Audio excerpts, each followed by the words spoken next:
নবীর বাপের নাম আব্দুল্লাহ, মায়ের নাম আমিনা, দাদার নাম আব্দুল মুত্তালিব, দাদির নামটা কি?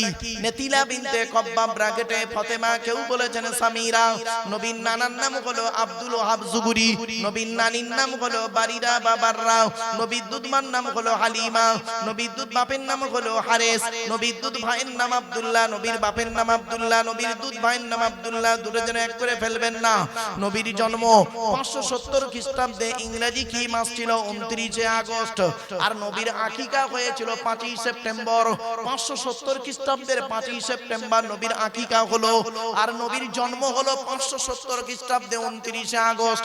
আরবি মাস ছিল রবিউল আউয়াল মাস, 12 তারিখ, মতান্তরী 9 তারিখ, সোমবার শবে সাদেকের সময়।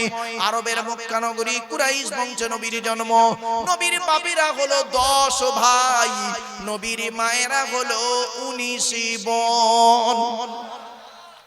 নবীর 9টা চাচা, 18টা খালা, 6টা ফুফু, 7টা ছেলে মেয়ে। নবীর 9টা চাচার নাম কি? বড় চাচার নাম হারেস, জুবায়ের, মুকাইয়িম, ফাইদাক, জাইদাক, আবু লাহাব, হামজা, আব্বাস, আবু তালেব। নবীর বাপ হলো আব্দুল্লাহ।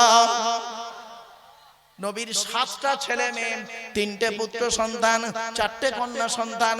3টে পুত্র সন্তানের নাম কি? বড় ছেলেটার নাম হলো কাসেম, পরের ছেলেটার নাম হলো তাহের বা তৈয়েব, ছোট ছেলেটার নাম হলো ইব্রাহিম। 3টে পুত্র সন্তানকে আল্লাহ বাল্যকালে ডেকে নেয়। সব থেকে বেশি যে সন্তানটা বেঁচে ছিলেন 17 মাস 14 দিন। 4টে কন্যা সন্তানের নাম কি? বড় মেয়েটার নাম হলো জাইনাব, রুকাইয়া, উম্মে কুলসুম। ছোট মেয়েটার নাম হলো ফাতেমা, যার সঙ্গে নবীজি হযরত আলীর বিবাহ দিয়েছিলেন। হযরত আলী রাদিয়াল্লাহু তাআলা আনহুকে জামাই করতে গেলেন কেন?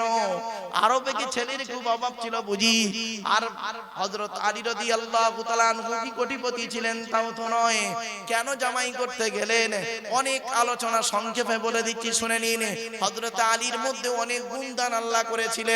শুধু হযরত আলীর মধ্যে নয়, সমস্ত সাহাবীদের মধ্যে আল্লাহ অনেক গুণদান করেছিলেন। এখান থেকে একটা শিক্ষা নিয়ে নিন, কোন ছেলেকে জামাই করবেন। আমি অনুরোধ করে বলে যাচ্ছি, এখানে যারা বসে আছেন, যাই তাই ছেলেকে জামাই করবেন না। আপনাদের যাদের কন্যা সন্তান আল্লাহ দিয়েছে, কোন ছেলেকে জামাই করবেন। খালি একলা বাপের একটা ছেলে দেখে ছুটবেন না। সব একলা বাপের একটা ছেলে সমান নয়। যে ছেলের মধ্যে কমসে কম 2টো গুণ পাবেন, যে ছেলের মধ্যে কমসে কম 2টো গুণ পাবেন, ওই ছেলেকে জামাই করবেন। আর কোন মেয়েকে বৌমা করবেন? যাই তাই মেয়েকে বৌমা করবেন না। খালি সাদা চামড়া থেকে ছুটবেন না। সব সাদা চামড়ার মেয়ে ভালো নয়। বাংলায় একটা কথা আছে, নদীর জল ঘোলা ভালো, নদীর জল ঘোলা ভালো, জাতের মেয়ে কালো ভালো। অসুবিধা হচ্ছে আপনাদের? কোন মেয়েকে বৌমা করবেন? যাই তাই মেয়েকে বৌমা করবেন না। এই কোরআনে লেখা আছে যে মেয়ের মধ্যে কমসে কম 6টা গুণ পাবেন। কটা কটা কটা? 6টা। একটু আমার সাথে কথা বলুন না বাবা। 6টা গুণ। আগে ছেলেদেরটা শুনে নিন। ছেলেদের 2টো গুণ। আমার মা বোন যারা বক্তব্য শুনছেন, মায়েরা বোনেরা ভালো করে শুনে নিন, কোন ছেলেকে জামাই করবেন। 1 নাম্বার ছেলেটি সৎ ছেলে কিনা খবর নেবেন। সৎ কাকে বলে? বক্তব্য শুরুতেই বলে দিয়েছিলাম, 2 ঠোঁটের মাঝখানে, 2 রানের বীজখানে। মনে পড়ছে? কোন ছেলেকে জামাই করবেন? 2য় নাম্বার হলো ছেলেটি কর্মী কিনা খবর নেবেন। কর্মী বোঝেন? কর্মী, পরিশ্রমী, বাপের হোটেলে খায়, বাপের হোটেলে খায়, এমন ছেলেকে কোনোদিন জামাই করবেন না। ও হিন্দু মুসলমান ভাই বোনেদের করজোড়ে নিবেদন করে গেলাম, কোন ছেলেকে জামাই করবেন? যে ছেলেটা 1 নাম্বার হলো ছেলেটি সৎ ছেলে কিনা খবর নেবেন। 2 নাম্বার ছেলেটি কর্মী কিনা খবর নেবেন। এবার আসছি কোন মেয়েকে বৌমা করবেন। যাই তাই মেয়েকে বৌমা করবেন না। এই কোরআন জানিয়ে দিয়েছেন, মুসলিমাতিন, মুমিনাতিন, কনিতাতিন, তাইবাতিন, আবিদাতিন, সাইহাতিন, সঙ্গীবাতিন ওয়া আবকারা। 28 নম্বর পারার 19 নম্বর পৃষ্ঠার 11 নম্বর লাইন, সূরার নাম সূরা তাহরিমের 6 নম্বর 5 নম্বর আয়াত আল্লাহ বলে দিলেন, যদি আপনি মুসলমান হন, কোন মেয়েকে বৌমা করবেন, এক নাম্বার দেখবেন মেয়েটি মুসলমান কিনা খবর নেবেন, দুই নাম্বার হলো মেয়েটি বিশ্বাসী মেয়ে কিনা খবর নেবেন, তিন নাম্বারটা হলো খুব ইম্পর্টেন্ট কনিতা তিন আনুগত্যশীলা মেয়ে কিনা খবর নেবেন। দূর থেকে খবর নিয়ে দেখবেন ওই মেয়েটি ওর বাপ আর মাকে ভক্তি শ্রদ্ধা করে কিনা খবর নেবেন। দূর থেকে খবর নিয়ে সঠিক তথ্য যদি পেয়ে যান মেয়েটি ওর বাপ আর মাকে ভক্তি শ্রদ্ধা করে না, ও যত সুন্দরী মেয়ে হোক আর যত মাস্টার ডাক্তার ইঞ্জিনিয়ার প্রফেসরের মেয়ে হোক আর যত দামি ঘরের মেয়ে হোক না কেন, খবরদার ওই মেয়েকে জীবনে কোনোদিন বৌমা করবেন না। ও ওর নিজের বাম্মাকে ভক্তি শ্রদ্ধা করে না, তোমার বাম্মার পাতে সহজে এক থালা ভাত দিতে চাইবে না। ঠিক না বেটি? বেশিরভাগ মেয়েদের সংসার নষ্ট হয়, বেশিরভাগ মেয়েদের সংসার নষ্ট হয় মেয়ের মায়ের কান ভাঙানিতে। ঠিক না বেটি? যে মেয়ের মা যত বেশি চালাক, যে মেয়ের মা যত বেশি চালাক, ওই মেয়ের কপালে তত তাড়াতাড়ি তলাক। ঠিক না বেটি? অসুবিধা হচ্ছে আপনাদের? আর একটু হবে না? বন্ধ করে দেবো? হবে? আমার মা বোনরা খুব রেগে যাচ্ছে। মা বোনেরা বাস্তব কথা বলছি, দেখুন, যে মেয়ে ছেলে দেখবেন কি হিন্দু কি মুসলিম, যে মেয়ে ছেলে দেখবেন বিয়ের পরে যে মেয়ে ছেলে স্বামীর কথার গুরুত্ব না দিয়ে ওর বাম্মার কথাই ওঠে বসে, ওই নারী হলো জাহান্নামী নারী, নরকবাসিনী নারী। বাস্তব বলে গেলাম। মেয়েদের শত্রু পৃথিবীতে দুটো। কটা? আমার সাথে কথা বলুন। দুটো। মেয়েদের শত্রু পৃথিবীতে দুটো। এক নাম্বার কে জানেন?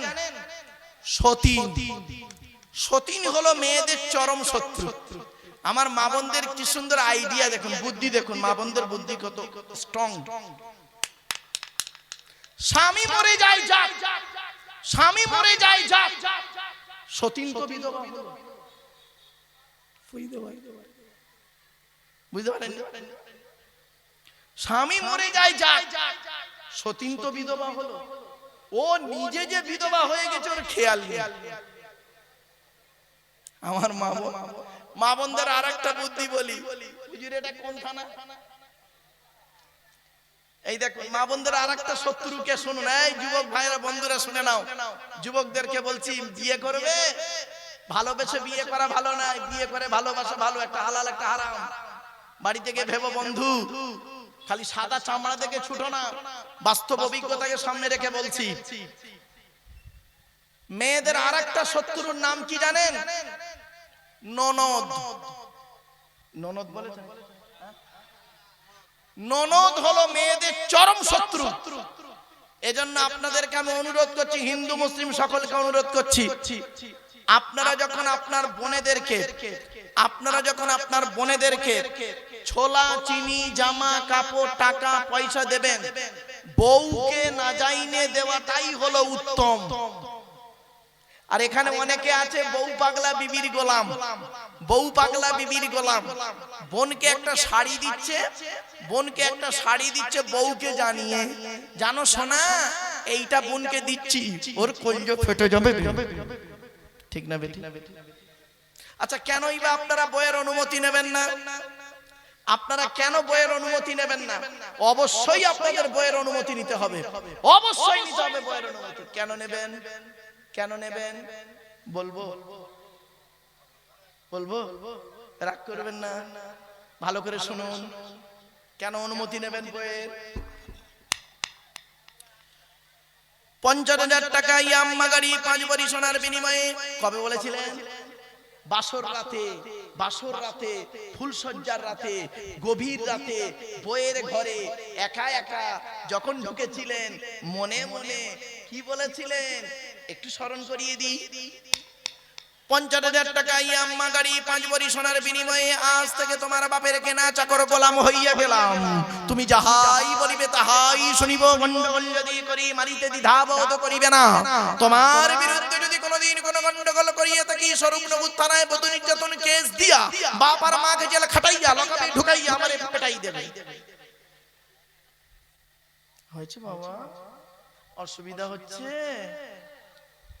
লজ্জা করে না? আপনি তো বিক্রি হয়ে গেছেন আপনার বইয়ের বাপের কাছে। যে ছেলেটা মাধ্যমিক পাশ করলো, নিরুপমার করুণ গল্পটা গল্পগুচ্ছ কাহিনী রবীন্দ্রনাথের লেখা দেনা পাওনা গল্প পড়ার পরে সে ছেলে যদি বলে মাধ্যমিকে স্টার পেয়েছি, আমার সার্টিফিকেটের দাম হলো 50,000 টাকা, ইয়াম্মা গাড়ি, 5 ভরি সোনা, তবে একটা গরিবের মেয়েকে বিবাহ করব, আমি আব্দুল্লাহ কিল মারুফ বলে গেলাম মাধ্যমিকে স্টার পাওয়া ছেলেটার থেকে যে ছেলেটা 4 পাস করে বাড়িতে বসে থাকে, 4 পাস করা ছেলেটা মাধ্যমিকে স্টার পাওয়া ছেলের থেকে ভালো। এই কোরআনে বলা হয়েছে সাম্মাউনা লিল কাযবি আকালুনা লিসুহুদ।